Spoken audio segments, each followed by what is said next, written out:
Olá, tudo bem? Como é que você tá? Como é que tá passando esse tempo de quarentena? Eu espero que bem, né? Apesar de que dá uma vontade, né, de sair, de encontrar as pessoas. Eu, por exemplo, eu tô com uma saudade da igreja, eu tô com uma saudade tão grande do meu afilhado, vontade de brincar com ele, de apertar ele. Eu tô com saudade de muita gente, né? E dá vontade, né, da gente dar uma fugidinha, marcar um café, marcar um almoço, né? Eu estava falando com uma das irmãs da igreja, né? Não, vamos fazer uma macarronada, mas vai ter que ficar para depois dessa quarentena que a gente precisa tomar cuidado, né? Mas eu queria saber de você o que que você está achando desse momento que a gente está passando, né? Eu queria saber o que que você está pensando, como que você está enxergando tudo isso. Sabe por quê? Eu gostaria que você colocasse isso nos comentários, por favor. Mas eu estou perguntando isso porque eu estava meditando na palavra de Deus e eu comecei a pensar sobre como nós enxergamos as coisas que estão à nossa volta, né? E eu queria trazer essa mensagem para você, para que você cuide bem dos seus olhos, cuide bem da maneira com que você enxerga as coisas. Se a gente for perceber, desde que as mulheres começaram a entender que se enfeitar e se sentir bonita se enfeitando, né, é bom, tá? Elas começaram a se maquiar, a passar algumas, ah, alguns produtos, né? No início acredito que fossem naturais, né? Os índios, né? A gente vê que os índios se enfeitam bastante e muito desses enfeites, né? Muitas dessas produções de beleza está voltada para o nosso rosto, né? E em especial os nossos olhos. Eu vejo que hoje em dia está muito na moda, né? Esses vídeos de make, de maquiagem, onde as meninas passam a mão no rosto, sim, e de repente ela saiu do zero para super bem maquiada, né? Muito bonitas, é claro. E se você parar para perceber, o que é mais realçado nesses vídeos e na rua, né, que a gente vê as pessoas, as mulheres maquiadas, são os olhos. A gente tem tanta coisa para os olhos, né, para a beleza dos olhos, rímel, sombra, cílio postiço, as maquiagens, as cores diferentes nos olhos, né? Design de sobrancelhas, né? Ah, design de sobrancelhas, tinha design de interiores só na época que eu era mais novo. Hoje em dia tem design de tudo, inclusive de sobrancelhas. Mas não tem nenhum problema nisso, é claro. É muito bom que tenha. Mas o que eu quero trazer como reflexão para você é que, muito além da aparência dos nossos olhos, é importante a gente compreender que é imprescindível nós enxergarmos de uma maneira bela, enxergarmos belamente as coisas que estão à nossa volta. E uma coisa interessante da gente perceber também é que os olhos são um dos feitos mais magníficos do poder criativo de Deus. Deus, quando foi fazer o ser humano, ele colocou os olhos bem acima, né? Talvez dos ele está acima de todo o restante do nosso corpo, para que nós possamos enxergar de uma maneira mais ampla, né? Com uma qualidade muito melhor. A gente pode ver que o avanço da tecnologia tem crescido demais, né? Tem sido muito rápido. Hoje a gente já tem TV 8K, né? Uma qualidade absurda que meio que não faz muita diferença, já que os nossos olhos veem as coisas de uma maneira muito perfeita, né? Ah, e os olhos também nos fazem enxergar as experiências da vida, né, de uma maneira muito mais ampla. A gente consegue saber as cores das coisas, as formas das coisas, né? A gente pode ver a beleza de tudo que está à nossa volta, certo? Quantas vezes a gente não vai para algum lugar, eu que não faz muito tempo, faz um tempinho já, mas não faz muito tempo, eu fui para a praia e aí eu cheguei lá, eu olhava aquele mar, eu olhava aquela vista maravilhosa, né? E a gente contempla, a gente glorifica a Deus, porque é tudo muito belo. A gente olha fotos da diversidade da fauna, da flora, da diversidade de cores que existe em toda a natureza, e elas revelam muito de Deus, né? Como que Deus é grandioso, como tem tanta coisa diferente para a gente ver e muito linda, cada coisa tem a sua particularidade, né? Tudo muito detalhado. Mas uma coisa que a gente precisa entender é que os nossos olhos, eles não enxergam sem a ajuda da nossa mente, né? Os nossos olhos captam informações, né? e, e eles enviam essas informações para o cérebro.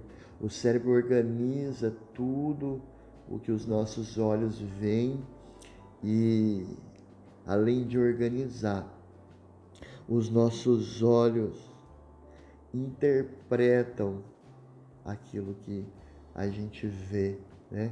Então é muito necessário que a gente entenda que os olhos por si só, eles não têm toda a função daquilo que a gente enxerga, né? Daquilo que a gente vê de fato, né? Ele capta imagens, mas as sensações, as interpretações que nós temos a partir disso, vem da nossa mente, vem do nosso cérebro. Então não é de se estranhar que, por exemplo, se tem 4 pessoas numa mesma esquina e essas 4 pessoas presenciam o mesmo fato, não é estranho que elas, quando vão ditar o fato, elas ditam de uma forma diferente, porque cada um tem uma percepção diferente daquilo que vê. Então, o que a gente enxerga é muito diferente do que necessariamente a gente vê, e isso diz muito a nosso respeito. Então, o estado da nossa mente, do nosso coração, diz muito sobre a condição dos nossos olhos físicos.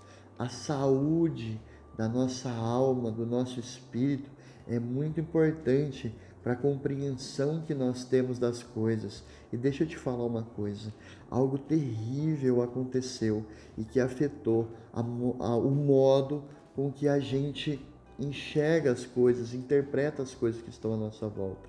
E esse algo terrível que aconteceu foi o pecado. O pecado afetou a maneira com que nós enxergamos as coisas, interpretamos as coisas que estão à nossa volta. O homem foi criado por Deus, a sua imagem e semelhança. Ele foi criado por Deus com uma visão perfeita das coisas, sem pecado. Mas essa mesma história narrada do início de todas as coisas, no jardim do Éden, mostra muito aquilo que eu quero dizer sobre a nossa saúde espiritual, nossa saúde da alma e a saúde dos nossos olhos. Por quê?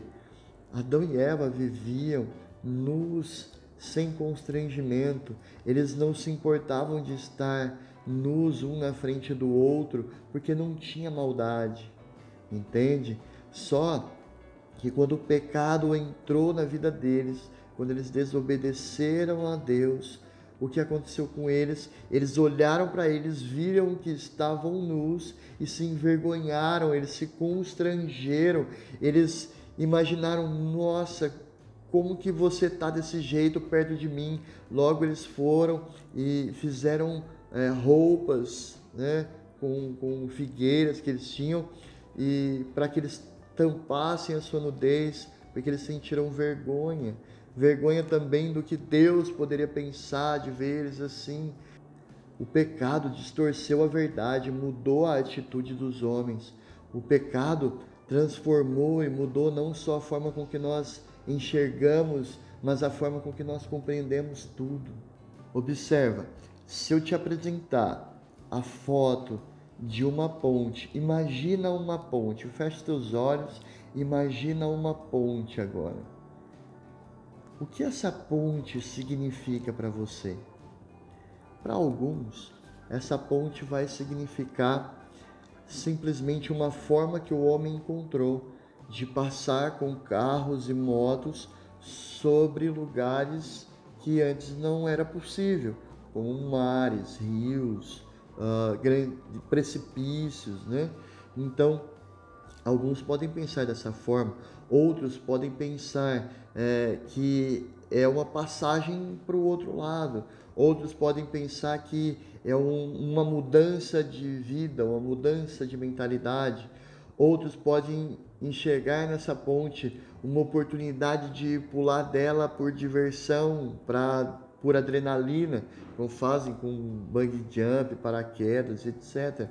Outros podem olhar para essa ponte e verem como uma forma, uma possibilidade de acabar com o sofrimento, uma possibilidade de acabar com tudo aquilo que está sentindo e que não é bom, que foi afetado pela forma com que enxerga a vida, de uma maneira ruim, de uma maneira má.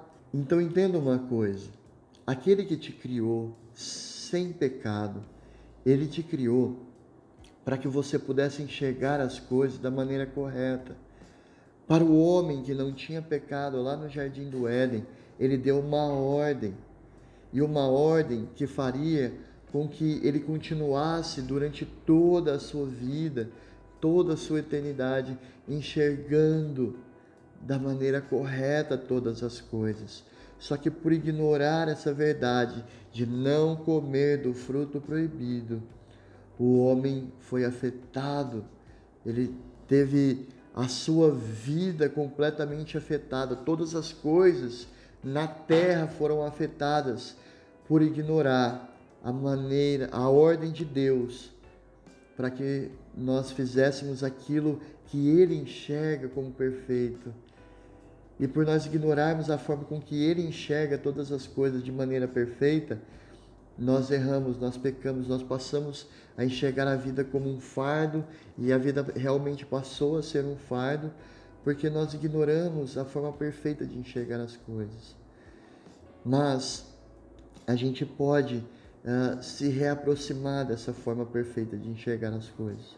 A gente não vai conseguir ela por completo, mas a gente pode deixar de ignorar as verdades de Deus sobre a nossa vida, para que a gente enxergue ela da maneira com que Deus enxerga ela.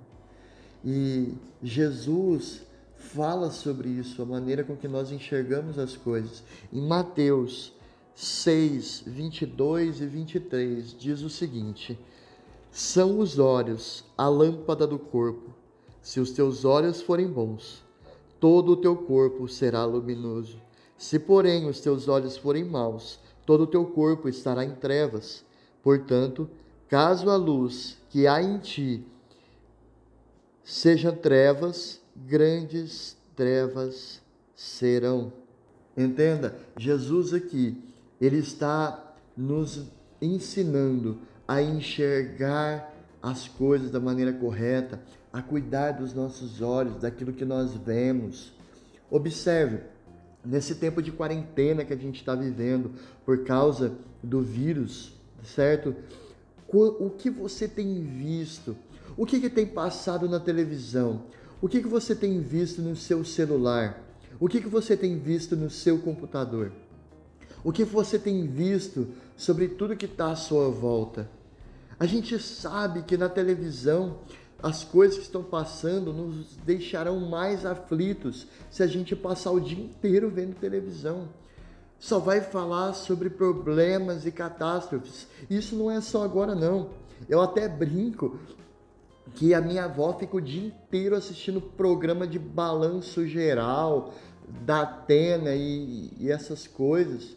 Então ela está o tempo todo pensando em problemas. Se eu saio e demoro um pouco para chegar, ela diz que não consegue dormir, porque fica pensando milhões de coisas, certo? Porque aquilo que ela tem visto todos os dias afeta o modo com que ela compreende o mundo e as coisas que estão à volta dela.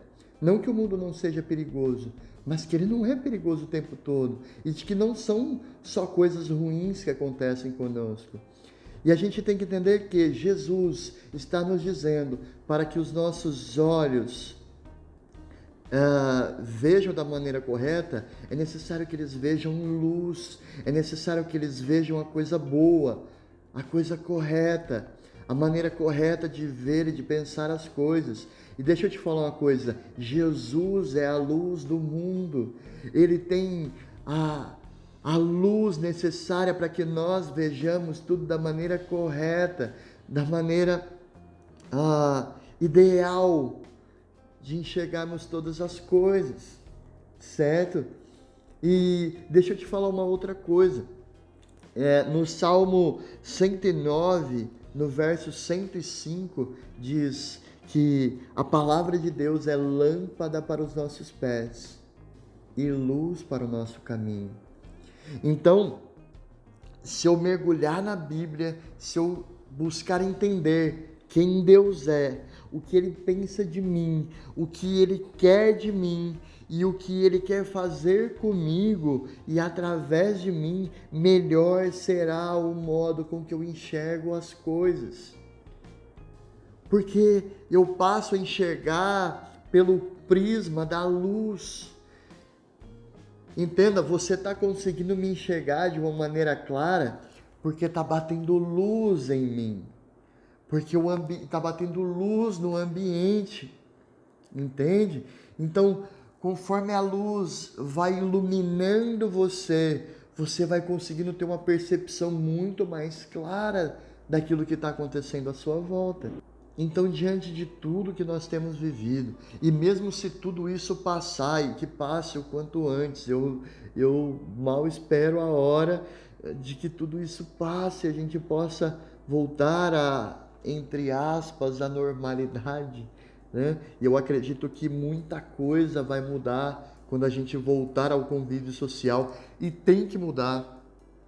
Eu enxergo tudo isso, um pouco do que eu enxergo de tudo isso é que Deus está nos chamando para ouvir a Ele e para relevar tudo que Ele fala e não ignorar o que Ele fala, para que a gente não veja mais tudo como trevas, não veja de uma forma trevosa, se é que eu posso dizer dessa maneira, para com que eu enxergue o outro, para com que eu enxergue as situações, tudo na perspectiva dEle, para que a nossa mente seja renovada, que eu não pense o que o mundo inteiro quer que eu pense, o que a TV quer que eu pense, mas para que a minha mente seja renovada e para que o Espírito dele possa me ensinar a enxergar da maneira com que ele enxerga e a partir daí eu possa provar da sua boa, perfeita e agradável vontade. A vontade de Deus, ela é perfeita para nós, ela é agradável e ela é a maneira boa, a maneira certa de se fazer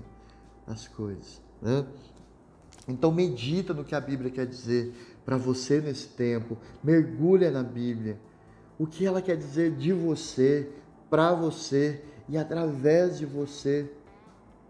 Pode ser que Deus não queira dizer necessariamente através de você nesse exato momento, mas se você mergulha naquilo que Ele pensa, naquilo que Ele enxerga e quer que você enxergue, após tudo isso passar e no momento certo, você vai saber o que dizer da maneira certa, para gerar vida nas pessoas, para ser luz na vida das pessoas.